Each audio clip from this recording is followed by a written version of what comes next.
1912 was a year of dramatic changes.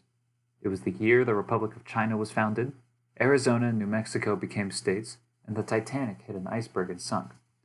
But what we're talking about today is the presidential election of 1912, one of the most dramatic in American history. This election ended with the landslide victory of then New Jersey Governor Woodrow Wilson defeating a former president and an incumbent one. But before we get to that, we need a little bit of background. Elected to the vice presidency in 1901, Theodore Roosevelt was on the job for only 6 months before President William McKinley was assassinated in September. Now the president, Roosevelt would prove to be a progressive incumbent. He was well known for his crackdown on big business and monopolies, his creation of the FDA after the publication of The Jungle by Upton Sinclair, the admission of Oklahoma into the Union, the building of the Panama Canal, and his famous foreign policy of big stick diplomacy. He would go on to win in a landslide in 1904, afterwards promising not to run for re-election in the future. Sticking to his promise not to run for re-election in 1908, Roosevelt chose a successor, his longtime friend, Secretary of War, William Howard Taft. Taft's nomination for the Republican Party was supported by Roosevelt, who was a popular president.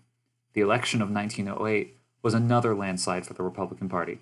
Taft went on to further Roosevelt's antitrust policies, made 6 appointments to the Supreme Court, but refused to promote civil rights for African Americans as Roosevelt did. During Taft's presidency, a rift grew between the conservative and progressive wings of the party, with Taft and Roosevelt leading each respectively. This is where the drama begins to unfold. The election of 1912, one of the most dramatic in the history of the country. President Taft is running for re-election, but former President Roosevelt also decides to run, promoting the progressive wing of the party. There were 3 major contenders for the Republican nomination: William Howard Taft, Theodore Roosevelt, and, the coolest looking man in politics, Senator Robert Marion Fighting Bob La Follette of Wisconsin. There were 13 primary contests.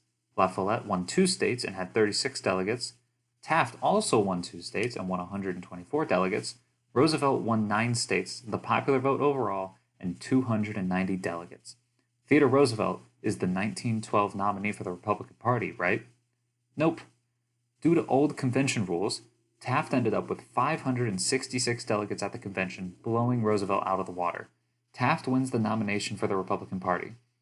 This led Roosevelt to become the nominee of a brand new political party, the Progressive Party.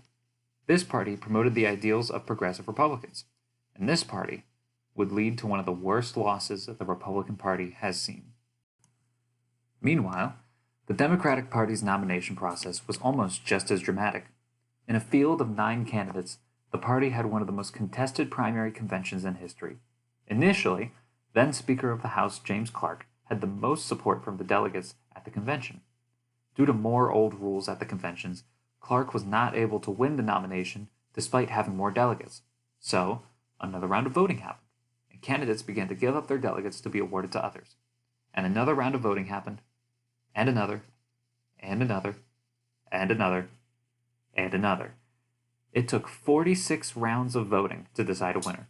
By the end of it, support shifted dramatically from Speaker James Clark to Governor Woodrow Wilson of New Jersey. Woodrow Wilson, after a long time, finally became the nominee for the Democratic Party. Now, it was time for the election. The country had just gone through 2 of the most dramatic primary contests ever. On November 5th, 1912, the country voted for the next president of the United States. By the end of it, the deep divide in the Republican Party was obvious.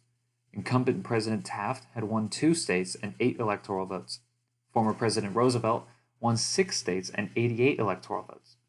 Governor Wilson won 40 states and 435 electoral votes.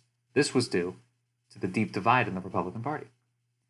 Woodrow Wilson became the first Democrat to win the presidency since 1892. The drama of the election of 1912 was finally over.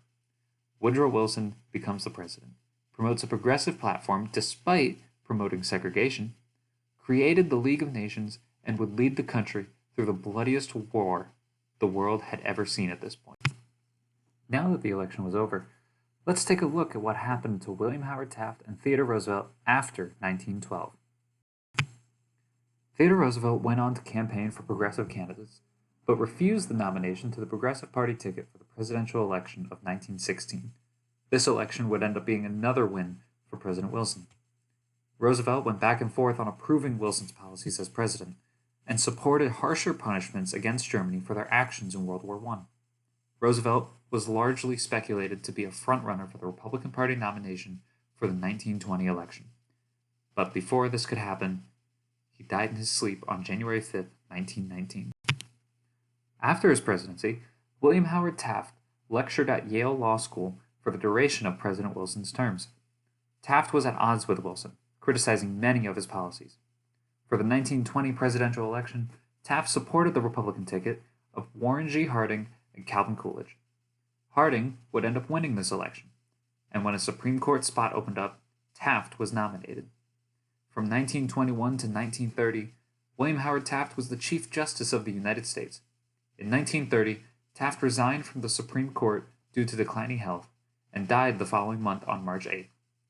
Taft would become the first president and the first member of the Supreme Court to be buried at Arlington National Cemetery. And with this, the story of Roosevelt, Taft, and the drama of the election of 1912 came to an end.